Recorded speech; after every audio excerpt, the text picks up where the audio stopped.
cracking, y'all? You are now watching Boo TV. Appreciate you for stopping in. Like, comment, subscribe, hit the bell, stay notified, and let's get into the topic for today. What's cracking? Back with another interview reaction video. I've been on the record saying before, my 3 favorite players to, listen to interviews and post-game pressers and just listen to them talk are Larry Bird, Kobe Bryant, Michael Jordan, in no particular order.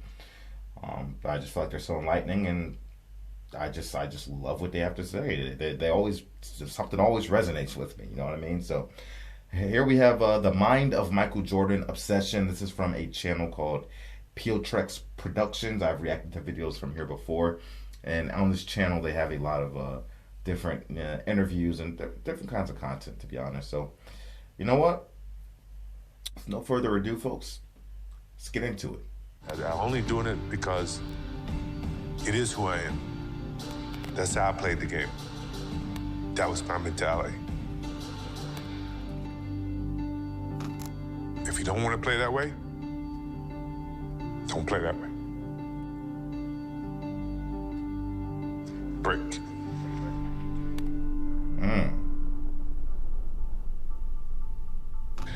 Basketball is my love, always have been, and I can't ever, envision an ending of something like that. That passion that I have for the game until I'm dead and gone. Until that's when it's, I could wait. I'm not in a rush. What's triumph mean? What do you associate with triumph? Winning. All the time, winning. 3, that's enough, isn't it? Enough for you? No, for you. No, it's never enough. It's Okay. never enough as long as you compete. It's always great to win. That's why you compete. And I think, we're going to certainly try to do this for the 4th time. But right now, the 3rd time was a lot of damn work. You know what I mean? You're hungry or you full yet? No, you feel yourself getting full because each time that you win, it takes away a little bit of that hunger, which is a challenge within itself. It's a battle within your mind to find a challenge to go to that same place that you've been 5 times before. And that's hard. When people say, well, the first one was the hardest, no, the last one's the hardest because you're battling with yourself. If I can really elaborate on why I said myself more so than another athlete, is that because a lot of times I had to battle with myself to keep challenging myself. That to me was why I would say that the biggest battle was myself, because when you get to a certain pinnacle, you got to find some ways to keep going out there for 82 games. Do you think you have a gambling problem at all? No, because I can stop gambling. I have a competition problem. A competitive problem. Now, we can compete for $1, and compete for $10 or whatever, but it's the matter of competing. It's So do you not compete based upon who can pay, how much they can pay? No, it's not the matter of who can pay. If you just say, let's play for $10. Yeah, if we play you don't Monopoly. have to pay me. It Okay, doesn't matter. okay. If you don't have to I pay would me. pay you, though. You would not have that on me. You would not be saying I didn't pay you, But, okay? it was just a matter of the competition that I enjoyed. And Let me ask you this. That's Oprah, right? Dude, I can't remember the last time, if that is Oprah, I can't remember the last time I seen Oprah so young. Like, I forgot she even, obviously everybody has a young version of themselves, but I just have this one version of Oprah that's been stuck in my head for years. Kevin used to take practices and put me in the starting 5. And he'd make it a competitive thing where the losing team have to run. So now I'm on the winning team, and halfway in the game, halfway in the situation, he would switch me to the losing team. So I take that as a competitive thing by you trying to test me. And by 9 times out of 10, the second team would come back and win no matter what he did. And you still want to do that as a pro when you leave basketball? yeah, I do. A lot of people say I couldn't do it, which is more energy for me to try to do it. It just drives me when people say I can't do anything. That means I'm gonna certainly try to achieve it even harder. My competitive drive is far greater than anyone else that I've met. I think that I thrive on that. I think that's my biggest motivation in life. Is to compete. Find different competitions in certain things in life and try to overcome that. Be it positive or negative. But I have yet to meet someone who is as competitive as me, and I just feel that much confident about my competitive drive. I just think that I have the habits of working hard. I always been taught that to reach a goal that in life that you want, you have to work hard to get to it. And so far, I just, have that in mind. Determination, what your motives are, what your ambitions were from the beginning. It's been a lot of soul searching in terms of it's easy to sit back and say, well, I've given my best. I'm tired. Somebody else got to do it or whatever. I didn't take that approach. I thought positively and said whatever I could do, every little inch of energy that I have, I'm gonna try to provide for this team. I mean, if you give up, then they give up. So I didn't want to give up. No matter how sick I was, or how tired I was, or how low on energy I was, I felt an obligation, to my team, to the city of Chicago, to go out and give that extra effort so that we could be here for the 5th championship. How's the transition been from college to the Olympic experience and now to the NBA? Well, I think it's been pretty easy. I think the Olympic was kind of pre-professional level. It was fast-paced, it was physical, and that's just the type of NBA game is. And, coming on this level is a brand new start for me, and I have to start from the bottom and work my way up. So, I think the hard work is ahead of me, and I'm willing to take on that challenge and go out and play the best I can. Have you got enough left to carry this team if you have to carry them? I hope I don't have to, but I'm the type of player that I'm going to leave everything that I have on the court, and hopefully that's enough.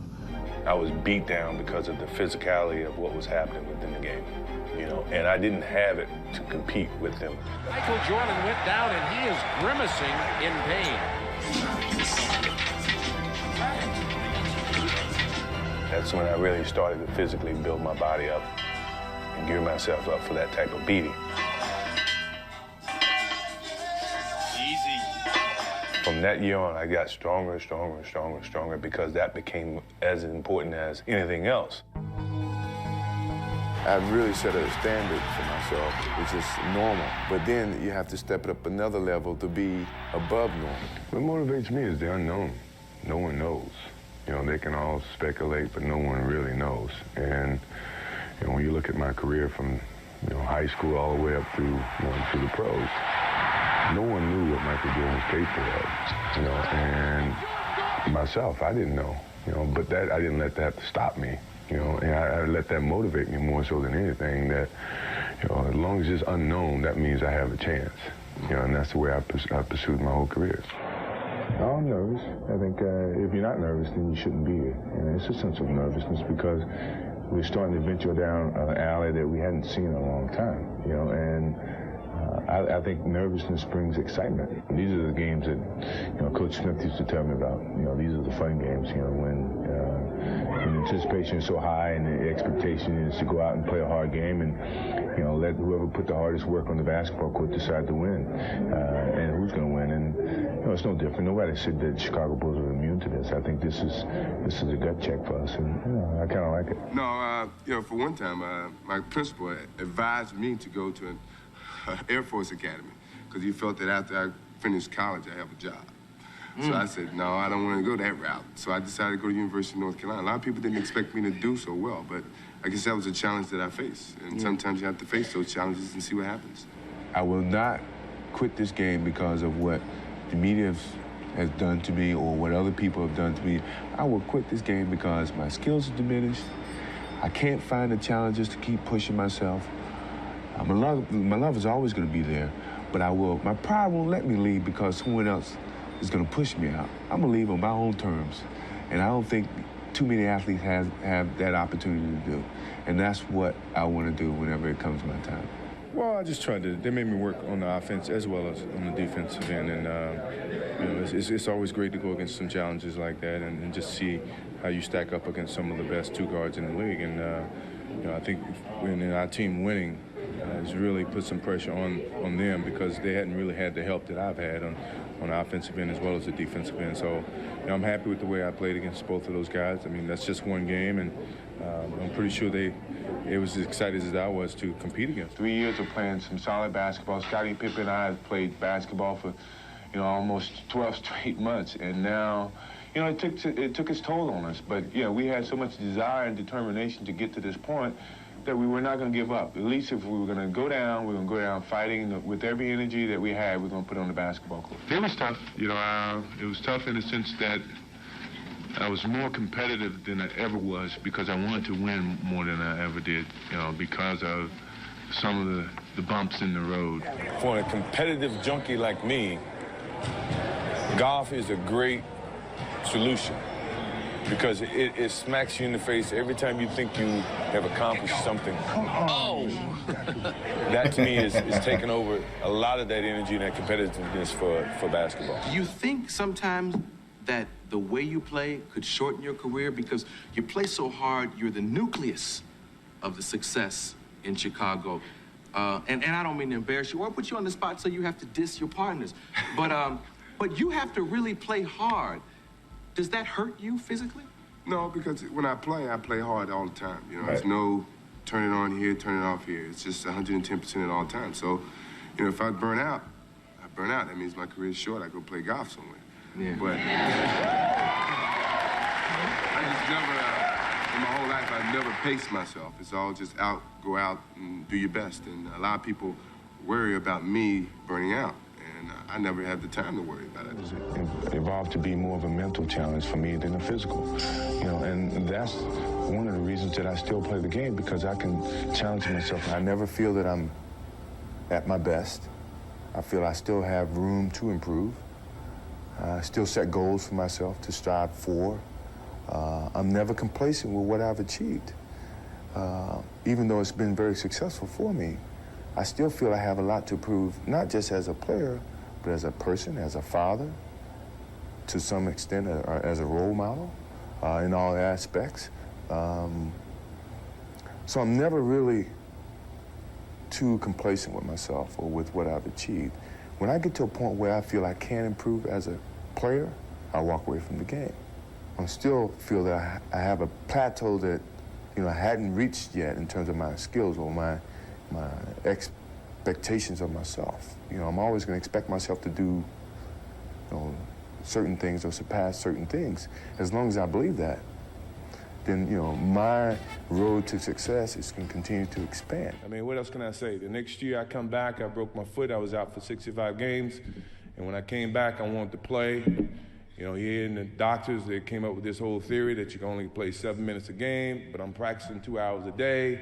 You know, I'm saying, well, I don't agree with that math, you know.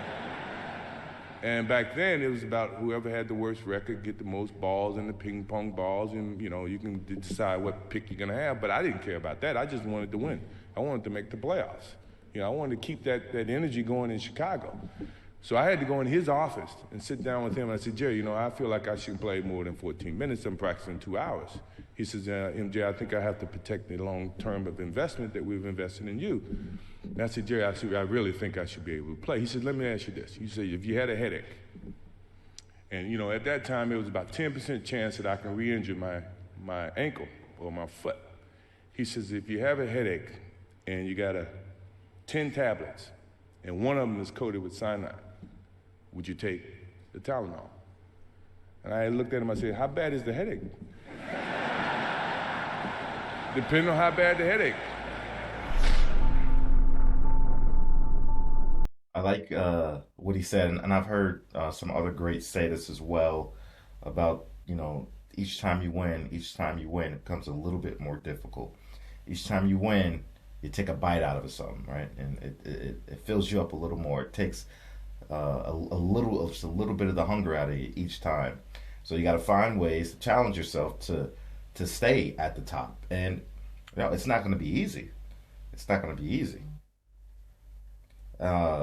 And it's not necessarily like complacency, but it's the fact that you just keep winning, you keep winning. And so how do I continue to put myself in a position to go hard every single night, want it, still be hungry, even though I'm eating, I'm getting filled up with the sweet taste of victory.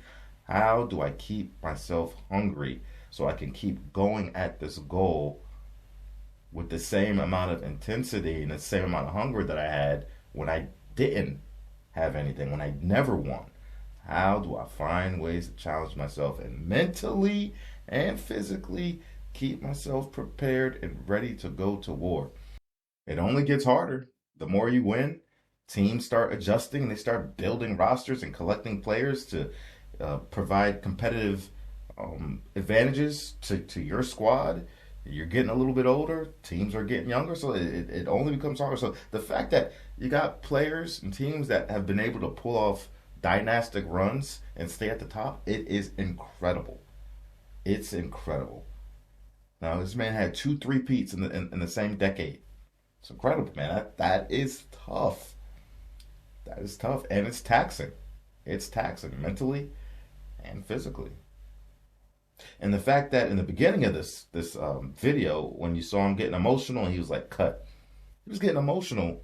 You would have thought he was talking about somebody he loved or somebody, passed away, who knows. But no, he was talking about his, as the video says, his obsession and his approach to the game of basketball, and how much he loves it, how much he wants it. And if you can't understand that, if you can't understand how much I love this game and how much I want this, how much I want to be the best, how much I want to win, you're on the same page, partner.